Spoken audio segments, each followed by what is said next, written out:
ይህንን ራሱ ቅዱሱ መጽሐፍ አድሚት ያደርጋል። we make mistakes ሁሌ ማለት ማንም ሰው ፐርፌክት ነኝ ካለ ምንም ባንደበት ያልሳሳትም ካለ እውነት አይደለም። ፊሊንግን ማውጣትና መናገር ያስፈልጋል። በትክክለኛው መንገድ አፕሪሺየት ማድረግ እወድሃለሁ፣ ጥሩ ነገር አለ ይላንተ፣ አደንቅሃለሁ፣ በዚህ ነገር በምታረከው ነገር ደስ ይለኛል፣ አክብሮት አለኝ፣ ሪስፔክት ዩ፣ እወድሃለሁ፣ አከብርሃለሁ መባባል። ቤተሰብ ውስጥም ለመናገር እንፈራለን። አሁን በቃ ወንዶች በተለይ እንደዚህ ኮስታራ ሆነን በጣም ነው እንኮሳተርባቸው ልጆቹ ላይ። በጣም የእህት ልጅ የወንድም ልጅ ላይ ኩስትር ትምህርት እንዴት ነው? እንዴት እያረክ ነው? እንዴት አረክ? ምናምን እንላቸዋለን። እንዴ ፍቅር ስጣቸው፣ እቀፋት፣ እንደምትወዳት ነገራት እና ጠራውና እንደዚህ አቅፈህ ጎበዝ ልጅ ኢንካሬጅ አድርገው። ትምህርት ጥሩ ነው ምናምን but we are too serious። የትምህርት ቤቱን መክፈል ብቻውን ህይወት አይሆንም። አሁን እዛ ጋር ምን እያሰበ ነው እሱ? ትምህርት ቤቱን መከፍልለት እኔ ነኝ፣ ዩኒፎርም ገዛለት እኔ ነኝ። ግን እነዚህ ልጆች ጠርቶ ፍቅርን ማስተማር፣ እንደምትወጃቸው ስትነግሪያቸው እወድሃለሁ እወድሻለሁ ማለት መለማመድ አለብን። እናቴ እወድሻለሁ አንልም፣ በተለይ ወንዶች አንልም። እናቴ እወድሻለሁ ብሎ እናትን መሳም አክብሮታችንን፣ ፍቅራችንን፣ ምስጋናችንን መግለጥ እና መለመድ አለበት። ይሄ ለዚህ ይቆጭሻል በኋላ ለእናቴ እኮ ወይ እናት ቀድማ ትሞታለች አይደል? ሳልነግራት ነው እኮ የሞተችው። እናቴ እንደምወዳት ሳልነግራት ነው የሞተችው። ፍቅሬን የምገልጽበት በቃላት ብቻ አይደለም፣ ፍቅሬን የምገልጽበት ነገር አንድ ጋቢ ገዝቼ አምጥቼ ደስ የሚላትን ነገር ጋቢ ገዝቼ አምጥቼ ሰጥቻት ደስታዋን ማየት አልቻልኩም። ደስ የሚለውን ነገር ገዝቼ አባቴ አምጥቼለት እንደምወደው ነግሬው አላውቅም። and he's gone now የለም። ይቆጫል። ይሄ በጣም ሀብታም መሆን አይጠይቅም እንደዚህ አይነት ነገር ለማድረግ። እናት የምትወዳትን ነገር የምትወዳትን ቡና አምጥተሽ ከዛ ሰተሻት እዛች ተቆልቶ ምናምን ደስ እንዲላት ማድረግ። አባት ደስ እንደሚለው በትንሹ ነገር ግን በቃ ሲሪየስ ነን፣ በጣም ኮስታሮች ነን። ሰላም ደህና ነሽ? ደህና እንዴት ነህ? ደህና። ወንድሞቻችን ወንድም ለወንድም ሲያወራ ይተሻል። እንዴት ነህ? ደህና ነህ? ሰላም።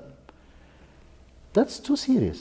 ትንሽ ሪላክስ አድርግ፣ ፊትህን ትንሽ ፈካ አድርገው። ያን ያህል መኮሳተር አያስፈልግም ህይወት ላይ። ትጋት መጽሐፍ ቅዱስም ያደንቀዋል። ዲሊጀንስ ማለት ነው። እንደውም ትጋት የትጉጅ ትገዛለች፣ የታካች ትገብራለች ይላል።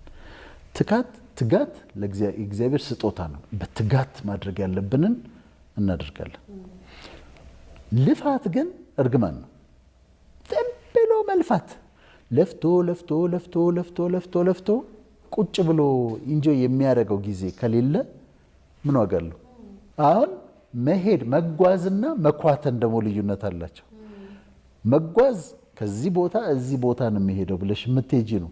መኳተን ግን ዝም ብሎ መዞር ነው፣ መኳተን ነው። አንዳንዴ በህይወታችን መኳተን ያጋጥመናል፣ እንኳትናለን። እኛ ሀገር አልተለመደም።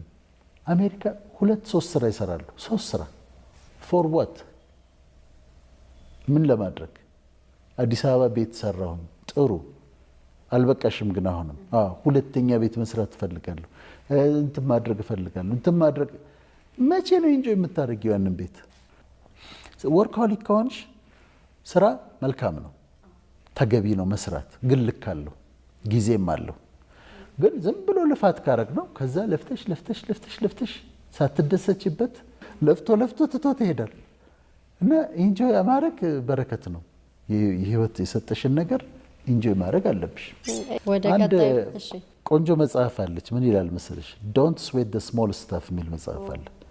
ዶንት ስዌት ዘ ስሞል ስታፍ ይልና and it's all small stuff ይላል። ዝም ብለህ በትናንሽ የማይረባው ነገር ላይ ጊዜህን አታባክን። አትጨነቅ ለማይረባ ነገር፣ ሀሳብ አይግባህ ለማይረባ ነገር። ዋና በህይወትህ ዋና ለሆኑ ነገሮች ትኩረት ስጥ የሚል ነው። አንድ ምሳሌ ልንገርሽ። በጣም ገንዘብ ያላቸው ሀብታም ወዳጆች አሉኝ እና አንድ ቀን ድንገት ምሳ እየበላን ጥያቄ ጠየቅኳቸው። ቫይታሚን ተወስዳላችሁ አልኳቸው። ቫይታሚን ለምንድን ነው የምወስደው ቫይታሚን? እኔ ጤነኛ ነኝ እኮ ምንም ችግር የለብኝም አለኝ አንዱ። አንዱስ ኧረ እኔ አስቤውም አላውቅ ለምን ወስዳለሁ አለ። ቫይታሚን ተዘጋጅቶ ተቀምጧል። እንደውም አንድ ነበረች እዚህ ውስጥ ቻትልሽ እዚች ውስጥ ቫይታሚን ኤ አለ፣ ቫይታሚን ቢ1 ቢ2 ቢ6 አለ፣ ቫይታሚን ሲ አለ፣ ቫይታሚን ዲ አለ፣ ቫይታሚን ኢ አለ። ግን ቫይታሚኖች ብቻ አይደለም፣ አይረን አለ፣ ፎሌት አለ፣ ኮፐር አለ፣ ማግኒዚየም አለ፣ ማንጋኔዝ አለ እዚች ውስጥ። በቀን አንድ እቺን መውሰድ ማለት ህይወትሽን ማስተካከል ማለት ነው። አንድ እቺን አሁን እቺን በመውሰድ የወደፊት ጤንነቴን እጠብቃለሁ። እኔ ወስዳለሁ፣ በየቀኑ አንድ ወስዳለሁ።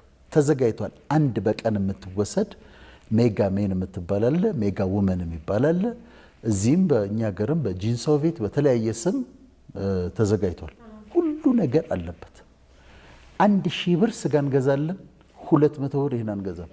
ለአንድ ወር የሚሆን ፀጉሪ ሲያድግ ቫይታሚን ይፈልጋል። ቆዳሽ ይለወጣል። በሚሊዮን የሚቆጠሩ የቆዳ ሴሎች ይሞታሉ።